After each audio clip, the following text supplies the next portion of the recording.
ఆంధ్రప్రదేశ్ అంతటా దాడులు దౌర్జన్యాలే. రాష్ట్రంలో శాంతి భద్రతలు పూర్తిగా అదుపు తప్పాయి.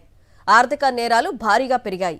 గత ఏడాదితో పోలిస్తే ఈ ఏడాదిలో పెరిగిన క్రైమ్ రేట్ గణాంకాలు ఆ మేరకు రాష్ట్ర డీజీపీ వెల్లడించిన పోలీసు శాఖ వార్షిక నివేదిక అందుకు నిదర్శనంగా నిలుస్తున్నాయి. చంద్రబాబు రెడ్ బుక్ పాలనలో రాష్ట్రం దాడులు దౌర్జన్యాలతో అట్టుడుకుతోంది. ప్రధానంగా భౌతిక దాడులు, దౌర్జన్యాలు, హత్యాయత్నాలు పెరగటం ఆందోళన కలిగిస్తోంది. రాష్ట్రంలో 2025 సంవత్సరంలో శాంతి భద్రతల పరిస్థితిని వివరిస్తూ పోలీసు శాఖ వార్షిక నివేదికను సోమవారం డీజీపీ హరీష్ గుప్తాకు మంగళగిరిలోని రాష్ట్ర పోలీసు ప్రధాన కార్యాలయంలో విడుదల చేశారు. రాష్ట్రంలో శాంతి భద్రతలు అదుపులో ఉన్నాయని, పరిస్థితి అంతా బాగుందని చెప్పేందుకు గణాంకాలతో కనికట్టు చేసేందుకు ఆ నివేదికలో యత్నించారు. కానీ ఎంత దాచాలన్నా పోలీసు శాఖ వైఫల్యం మాత్రం బట్టబయలైంది. 2024తో పోలిస్తే 2025లో రాష్ట్రంలో దాడులు, దౌర్జన్యాలు, హత్యాయత్నాలతో పాటు ఆర్థిక నేరాలు పెరిగాయని ఆ నివేదికే స్పష్టం చేసింది. టీడీపీ రెడ్ బుక్ రాజ్యాంగం రాష్ట్రంలో భయోత్పాతం సృష్టిస్తోంది.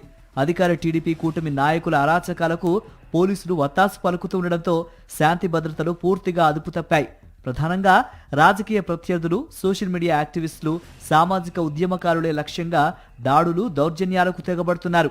బాధితులు ఫిర్యాదు చేసినా పోలీసులు చాలా వరకు కేసులు నమోదు చేయటం లేదు. అయినా సరే 2025లో దాడులు, దౌర్జన్యాల కేసుల సంఖ్య పెరగడం గమనార్హం. బాధితుల ఫిర్యాదులు అన్నింటిపైనా విచారణ చేసి కేసులు నమోదు చేసి ఉంటే రాష్ట్రంలో నెలకొన్న వాస్తవ పరిస్థితి మరింతగా వెల్లడయ్యేది. రాష్ట్ర వ్యాప్తంగా 2024లో దాడులు, దౌర్జన్యాల కేసులు 137 నమోదు కాగా 2025లో ఆ సంఖ్య 146కు పెరిగింది. భౌతిక దాడుల కేసులు 6.6% పెరిగినట్టు పోలీసు శాఖ నివేదిక వెల్లడించింది. ఇక రాజకీయ ప్రత్యర్థులు, ప్రభుత్వ అవినీతిని ప్రశ్నిస్తున్న వారిని అంతం చేయటమే లక్ష్యంగా అధికార పార్టీ నేతలు చెలరేగిపోతున్నారు. 2024లో 1403 హత్యాయత్నం కేసులు నమోదు కాగా 2025లో హత్యాయత్నం కేసులు 1566కు పెరగటం గమనార్హం. హత్యాయత్నం కేసులు 11.6% పెరిగాయని నివేదిక పేర్కొంది. చంద్రబాబు ప్రభుత్వం వచ్చాక రాష్ట్రంలో ఆర్థిక నేరాలు అమాంతంగా పెరిగాయి. అధికార పార్టీ కక్ష సాధింపు చర్యలకు కొమ్ము కాయడమే పనిగా పెట్టుకున్న పోలీసు పెద్దలు రాష్ట్రంలో ఆర్థిక నేరాల అదుపుపై ఏమాత్రమూ శ్రద్ధ చూపించడం లేదు.